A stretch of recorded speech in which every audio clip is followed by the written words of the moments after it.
This is the Big O Show.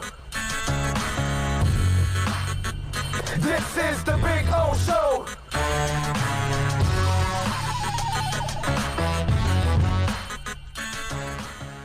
The other thing that I wanted to talk about, because it's kind of Dolphin related a little bit, and the Jags, we've watched a couple of situations this offseason. One, I talked about how Cam Newton's trying to find a home, but he can't. It's really difficult for him to find that home because of everything that we talked about, right?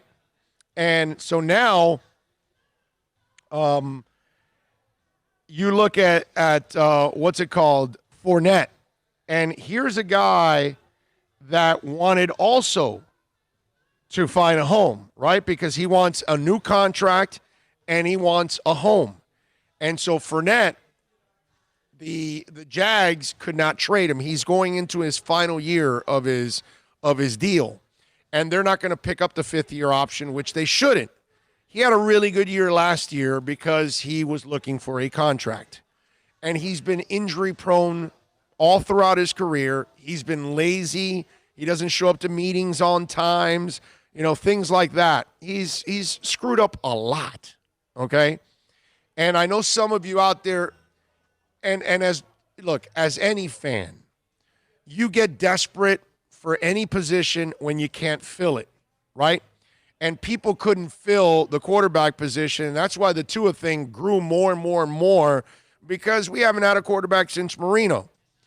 Running back is a position of need too, and you saw how bad it was last year. And so a lot of people are like, hey, you know what? The answer is Leonard Fournette. And I told a lot of people normally that no, Fournette is not the guy, and I would never trade for the guy. Plus, he needs a new contract. So you're going to have to give up a pick or two. I don't know what Jags want. And you're going to have to give him a new contract. Plus, he's not a professional. No way. So now the Jags are stuck with him. They used a very high pick to select him, and now they're going to lose him at the end of the year for absolutely nothing. He could get traded at the deadline, by the deadline, to somebody, but it won't be for that much because they're only renting the player for a couple of months. Or a month or two. I don't know what it is, depending on when the deadline is, how long the season is. I have no idea. At best, what? We've seen fourth-round picks for really quality backs, right? Maybe, yeah. Maybe that. And so that's why the Leonard Fournette move is going to stay where it was, because he has not gained any kind of trust with anybody in this league. And the 1 year he had last year, and he caught 70 balls, by the way, which, he ran for 1,100 yards, caught 7 balls. That's pretty damn impressive, dude. Okay? That's freaking impressive that you can do that. And yet, he's got talent to be a really good back, but he hasn't been able to put it all together. And you kind of make your own bed. And that's what he's done. And here's the other thing. He did it at a position that is not valued.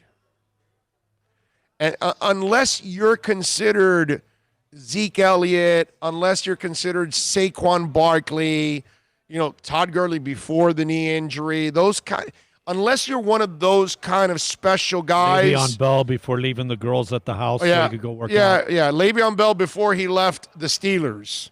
Because basically, Le'Veon Bell is no longer that guy now that he's with the Jets. And by the way, Frank Gore will probably outrush him this year because Adam Gase is the coach. But whatever. So with Fournette, he kind of made his bed. And now, I'll tell you this. If the Dolphins are in a playoff position and they want to rent a guy, they got 11 picks next year, right? 11, 12 picks, whatever it is next year. They got a bunch of them. And they want to rent a guy down the stretch to help him in the running game, and he can catch the ball. Rent, not sign long-term. That could be an option next year or this coming season, I'm saying. If you got 7, 8 wins, and you got 6 wins, let's say, and there's 7 games left. you got a great shot, and Howard got dinged up or Breida got dinged up, and you want to trade for Fournette just to kind of fill it out, I would do that because you're going to get a motivated player that needs a new contract, so he's not going to be, a D-bag.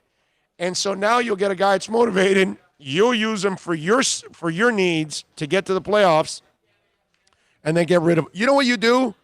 You know what you do with Fournette if you can trade for him midway through the season?